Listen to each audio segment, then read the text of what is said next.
Hello friends, welcome to my YouTube channel. यहाँ पे मैं कम्युनिटी हेल्थ नर्सिंग का इम्पोर्टेंट एमसीक्यू लेके आई हूँ। आप लोग यहाँ पे लास्ट तक बने रहिएगा। हम लोग यहाँ पे स्टार्ट करते हैं और फर्स्ट क्वेश्चन देखते हैं।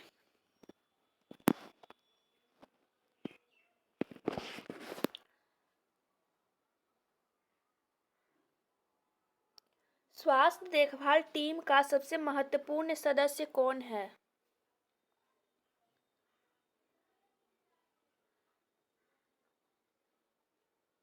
ऑप्शन में दिया गया nurse, patient, doctor, nursing staff. जो स्वास्थ्य देखभाल टीम होता है उसमें सबसे जो महत्वपूर्ण भूमिका निभाती है वो होती है नर्स। तो यहाँ पे राइट आंसर हो जाएगा ऑप्शन नंबर ए, नर्स।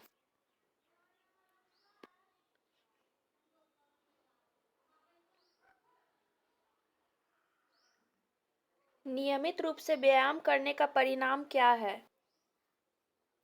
रक्तदाब, कोलेस्ट्रॉल के स्तर में कम, हृदय रोग और मधुमेह का खतरा कम होना, उच्च ऊर्जा स्तर और बेहतर बौद्धिक तीक्ष्णता। उपरोक्त सभी। तो हम लोग को यहाँ पता है कि एक्सरसाइज करने से बहुत सारा बेनिफिट मिलता है, जिसमें ये सब भी शामिल है। तो यहाँ पे राइट आंसर हो जाएगा all of the above, option number D. निम्नलिखित में से कौन सा एचआईवी के निदान के लिए स्क्रीनिंग टेस्ट है? एचआईवी निदान के लिए यहाँ पे स्क्रीनिंग टेस्ट पूछा गया। एक होता है कन्फर्मेटिंग टेस्ट, वो होता है वेस्टर्न ब्लॉट टेस्ट जो होता है वो कन्फर्मेटिव टेस्ट, और यहाँ पे स्क्रीनिंग टेस्ट पूछा गया, स्क्रीनिंग टेस्ट, जिसमें क्या हो जाएगा राइट आंसर? ये होता है वेस्टर्न ब्लॉट टेस्ट जो होता है ये कन्फर्मेटिंग टेस्ट होता है।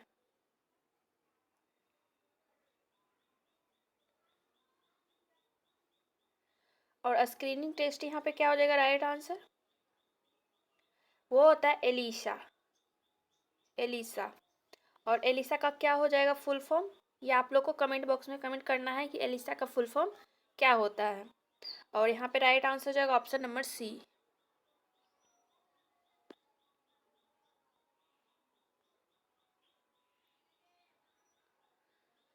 Where does humoral immunity originate? Humoral प्रतिरक्षा कहाँ से उत्पन्न होती है? इम्यूनिटी जो होती है दो टाइप से होता है, एक ह्यूमरल होता है, एक सेलुलर इम्यूनिटी होता है। यहाँ पे हम लोग से पूछा गया ह्यूमरल इम्यूनिटी, जिसमें कि ह्यूमरल इम्यूनिटी कहाँ से उत्पन्न होती है? ऑप्शन में दिए गए अस्थि मज्जा में बनने वाले लिम्फोसाइट से, थाइमस में बनने वाली लिम्फोसाइट से, या फिर लाल रक्त कणिका से, या फिर प्लेटलेट्स से। तो ह्यूमरल इम्यूनिटी जो होता है ये लिम्फोसाइट जो होता है, लिम्फोसाइट बी जो होता है वहीं से यह उत्पन्न होती है। तो यहाँ पर राइट आंसर हो जाएगा अस्थि मज्जा में बनने वाली लिम्फोसाइट से, ऑप्शन नंबर ए।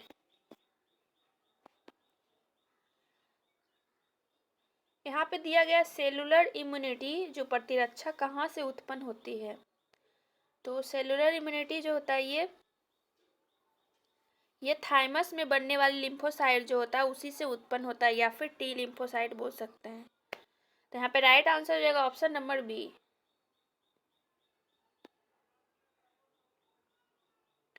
क्वारंटीन साझा है, मतलब क्वारंटीन जो करते हो उसका क्या मतलब है? From the maximum incubation period, minimum incubation period, graded interval, जन्म के समय।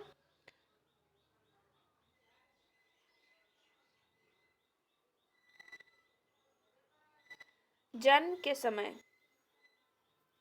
तो यहाँ पे राइट आंसर हो जाएगा ऑप्शन नंबर ए। जो क्वारंटीन होता है वो इंक्यूबेशन पीरियड जो होता है मैक्सिमम, इसमें क्वारंटीन किया जाता है from the maximum incubation period. Option number ए हो जाएगा राइट आंसर।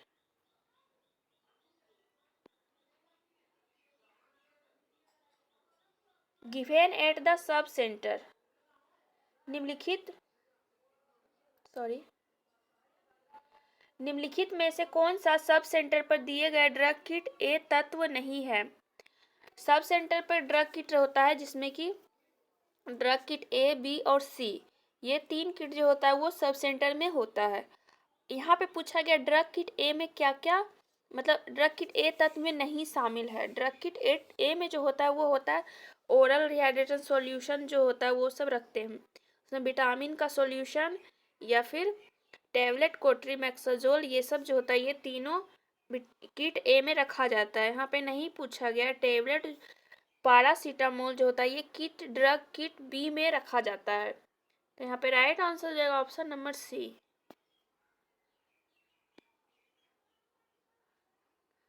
निम्नलिखित में से कौन सी एक वायरल वैक्सीन है? Viral vaccine, tetanus toxoid, bacillus Calmette Guerin, cholera या फिर oral polio vaccine. Viral vaccine होता है ओरल पोलियो वैक्सीन।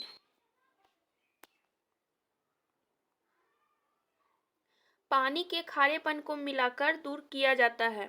क्या चीज़ मिलाने पर जो पानी का खारापन है उसको दूर कर सकते हैं? Potassium permanganate, chlorine, bleaching powder या फिर वॉशिंग सोडा।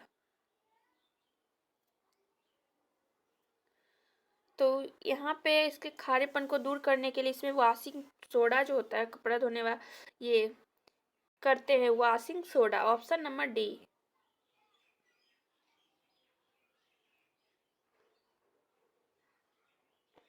हर्पीज जोस्टर के कारण होने वाली एक आम बीमारी है। हर्पीज जोस्टर जो होता है ये एक प्रकार का वायरल इन्फेक्शन होता है। तो यहाँ पे राइट आंसर जाएगा option number B.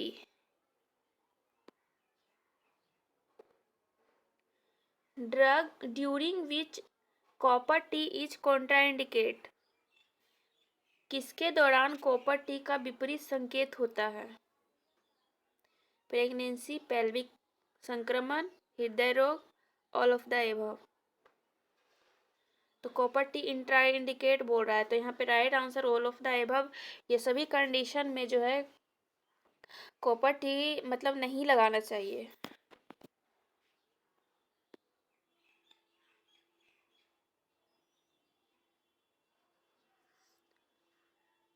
What should be kept in mind while taking care a patient with infectious disease? संक्रामक रोग वाले एक रोगी की देखभाल करते समय कौन सा बातों पर विशेष ध्यान देना चाहिए? इसका संक्रामक रोग यानी एक दूसरे में ट्रांसमिट हो सकता है, तो उस कंडीशन में जो होता है आइसोलेशन पर विशेष ध्यान देना चाहिए। यहाँ पर राइट आंसर जाएगा ऑप्शन नंबर ए।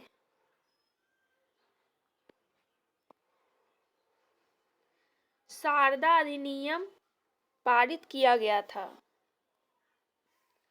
शारदा अधिनियम तो ये किया गया था 1929 में।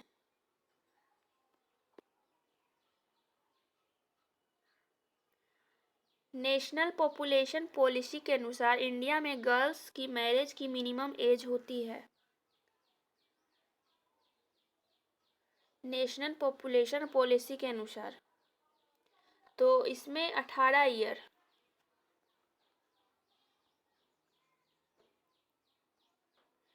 सबसे पहले किसी व्यक्ति ने सफलतापूर्वक मानव विरोधी रेबीज वैक्सीन की खोज की थी। रेबीज वैक्सीन का खोज किया था किसने? वो किया था लुईस पास्चर ने। तो यहाँ पे राइट आंसर जाएगा option number B.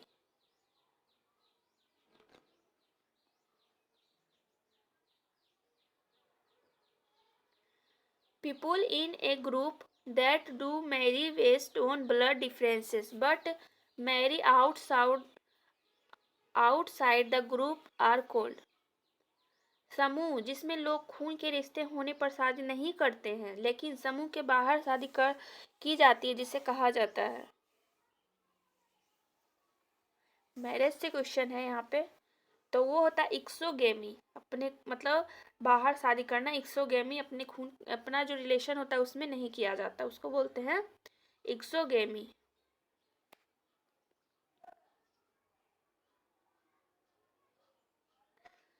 To raise the awareness of the rural population for the ideal of a small family, the best way।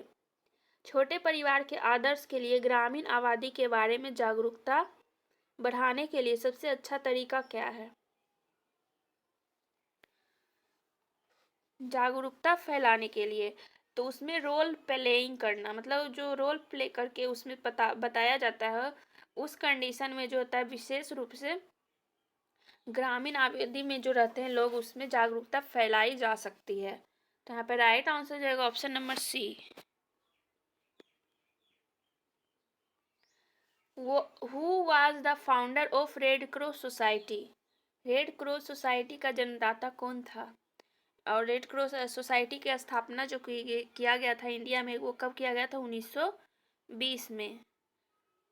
यहाँ पे राइट आंसर हो जाएगा option number B, Henry Durand.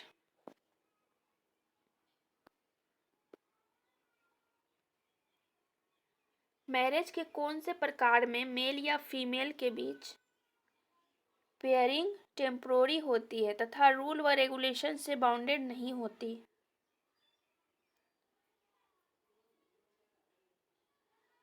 तो यहाँ पे राइट आंसर हो जाएगा ऑप्शन नंबर ए, सिंडेस्मियन।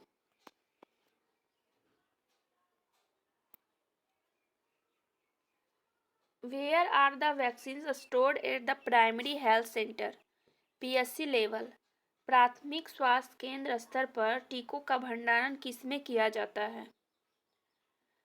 तो इसमें पीएससी में जो होता है वो आइस लाइन रेफ्रिजरेटर, जिसमें कि 2 डिग्री सेल्सियस लेकर 8 डिग्री सेल्सियस तक वैक्सीन को स्टोर करते हैं। तो यहाँ पे राइट आंसर हो जाएगा option number B, ice line refrigerator.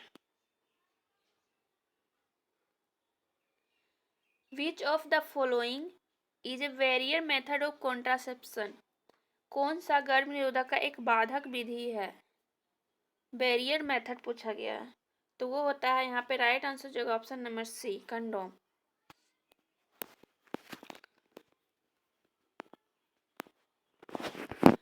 ऐसा परिवार जिसमें फैमिली की वुमेन हेड के साथ अधिकार अथॉरिटी होता है उसे निम्न रूप से जाना जाता है। मतलब एक ऐसा फैमिली है जिसमें कि महिला जो होती है वही हेड मानी जाती है, हेड होती है, तो उसको क्या बोलते हैं?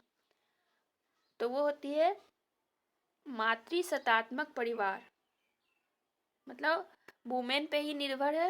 वो ऑप्शन नंबर बी हो जाएगा right answer.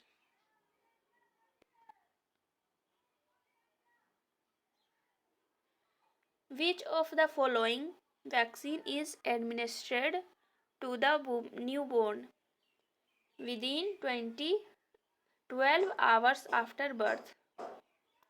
12 hours after birth। निम्नलिखित में से कौन सा टीका जन्म के बाद 12 घंटे के भीतर नवजात को लगाया जाता है? 12 घंटा या फिर 24 घंटा के अंदर?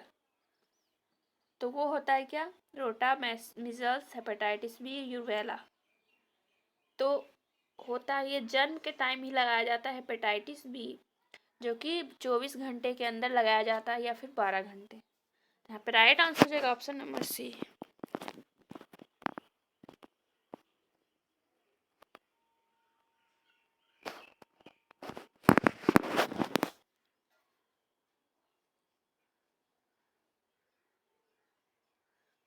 What is the goal of National Rural Health Mission, NRHM? जिसका भी फुल फॉर्म भी कई बार पूछ लेता है, तो NRHM national Rural Health mission. राष्ट्रीय ग्रामीण स्वास्थ्य मिशन का लक्ष्य क्या है? शिशु मृत्यु दर को कम करना, संक्रामक या फिर असंक्रामक बीमारियों को नियंत्रित करना, 100% टीकाकरण कवरेज करना, ऑल ऑफ द एबव।